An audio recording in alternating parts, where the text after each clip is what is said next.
Okay, we're going to go over the kits for Holdo and Rose, and we're going to talk about a lot of other stuff also. First things first, no Revan. Got an email yesterday saying that Revan is not coming anytime soon. There's going to be an event at the end of the month of February.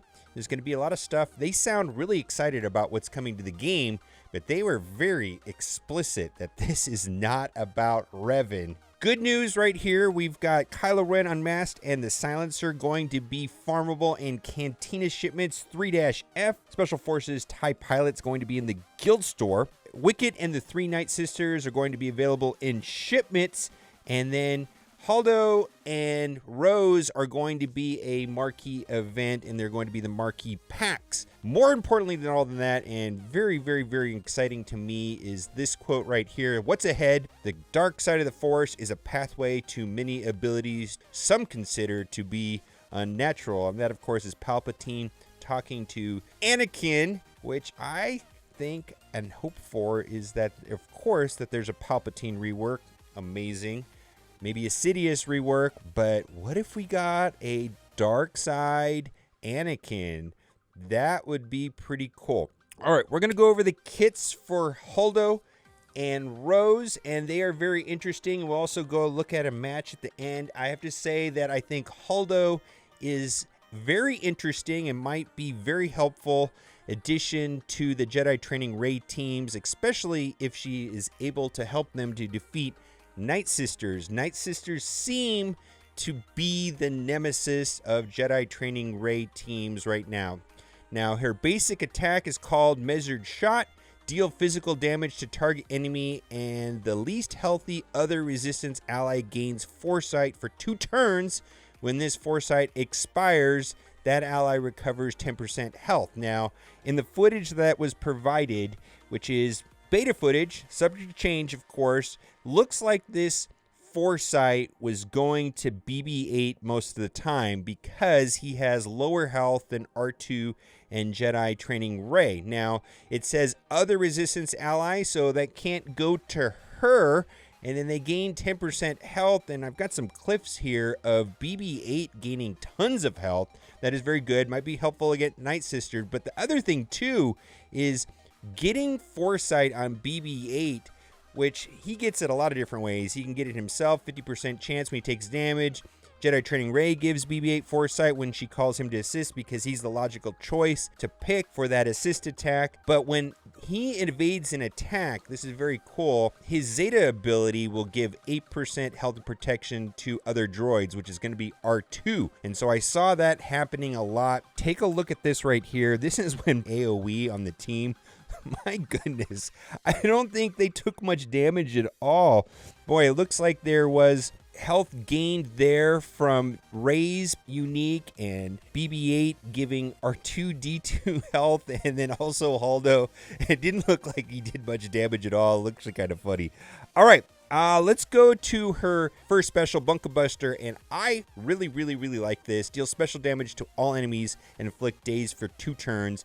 Inflict defense down and evasion down on the primary target for 2 turns. Now, this is very important. AoE with resistance under Jedi Training Rey lead is very important. So I really like R2-D2's burning and this ability right here.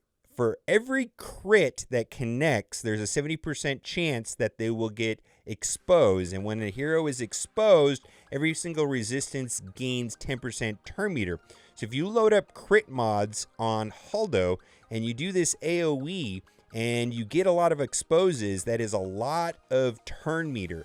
I know I've been playing with R2-D2 lately, and I actually have been considering doing the burning before the stealth because the AoE does crits on everybody, tons of expose pops up, and the turn meter gain is really good. Now, Daze is an absolute amazing mechanic. Daze does 3 things. It prevents assists, prevents turn meter gain, and prevents counterattacks. So this is pretty much like an anti-Commander Luke ability. Now the thing is that Jedi Training Rey already does very well against Commander Luke. What I'm hoping to see is that Holdo's last ability, which is a healing mechanic, will really help them against Night Sisters. It says Dispel Debuffs on target other ally. They recover 40% health and 20% protection. Woo! That's going to be a way of getting rid of Plague. Absolutely, and that looks like that is a pretty substantial. Now, she can't do it to herself, but that also gets rid of negative status effects. Very, very, very good. Now, let's talk about her uniques, and her uniques are very good. When another resistance ally loses Foresight, Amilyn Holdo gains Taunt for 1 turn, tons of clips of that happen, and recovers 10% health. Very cool. So when somebody else loses Foresight, Jedi Training Ray has Foresight quite a bit. So does BB-8. She's going to be getting Taunt and recovering 10% health. Holdo doesn't have Taunt. She has 50 speed, and all other resistance allies have 20% critical avoidance. So when she does not have Taunt, she is faster, and all other resistance allies have 20% critical avoidance. So what we're going to be talking about with Holdo for me is the 2 common teams are this right now. It's BB-8, R2, Jedi Training Ray, and General Kenobi. And then in that last slot, people are using Thrawn or Old Ben. So the question for me is Holdo going to be better than Old Ben or better than Thrawn? Now, the one thing that I will say that is very good is that Jedi Training Ray gets 8% turn meter when Secret Intel goes on to Resistance. So when BB-8 usually is going before Jedi Training Ray because of his speed boost at the beginning of an encounter with droids, 8% per droid, so total 16%. Oftentimes BB-8 is going very early, and if that secret intel was going on Thrawn or Old Ben as opposed to Holdo, that would give an extra 8% turn meter to Jedi Training Ray. So there is an advantage to having more resistance on the team.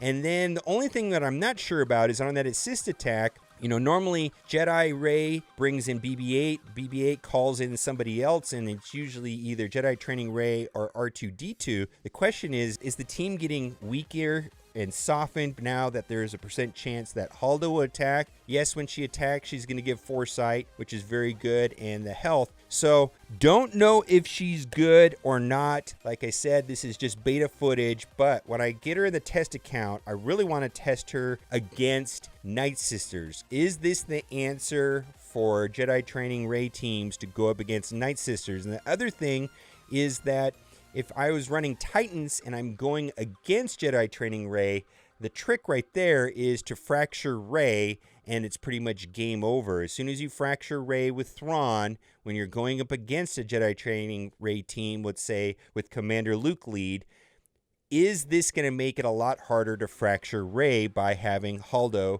taunting and doing all of these shenanigans? So those are all things that I want to test out. And be sure to check back in a couple days when I have them in the test accounts. I'm going to test out those matchups specifically. Now let's go to Rose. And jury's out on Rose. I'm going to test her out also. But I have to say I'm looking at the kit and I am extremely underwhelmed at the moment. But I will reserve judgment until I have access to her. Her basic attack is Courageous Shot. Deal physical damage to target enemy and grant tenacity up for 2 turns to a random resistance ally who doesn't have it. 50% chance to attack again. That can happen once per turn. That's okay, I guess. Dauntless Bravery. Resistance allies gain defense up for 2 turns. For each resistance ally, remove 8% turn meter from target enemy. Rose Tico gains 10% turn meter for each resistance ally and each first order enemy. This attack cannot evade it. Now, the one thing that first occurred to me when I saw this is that maybe this will be useful in the Heroic AAT raid, and maybe there will be a team, a resistance team, that can go through the entire the Heroic AAT raid. We will see. Other than that, that ability, again, seems a little bit underwhelming to me. Special 2, Shock Prod Strike. I actually like this one right here. Deal special damage to target enemy and inflict stun for 1 turn. When this stun expires, the target is dazed for 2 turns, which can't be evaded or resisted. So I like that a lot. So her unique ability is she has 10% offense for each exposed enemy. When another resistance ally scores a critical hit, Rose Tico gains 10% turn meter. Okay, we will see. I'm definitely interested in looking into Holdo and how Holdo works, and whether or not she is a good substitution for Old Ben or Thrawn in the Jedi Training Rey teams. And I want to see how they do against Night Sisters. Night Sisters are kind of tricky right now for Jedi Training Rey leads. We will see. All right, guys, let me know what you think in the comment section. Sorry to deliver the bad news about Revan, but Revan is not coming in the immediate future, at least not this month or next month. That's just the way it is. Leave a like if you got something out of the video, and be sure to check back in the next couple days when I have test footage of how she does in the arena. And as always, thanks for watching, and keep on gaming.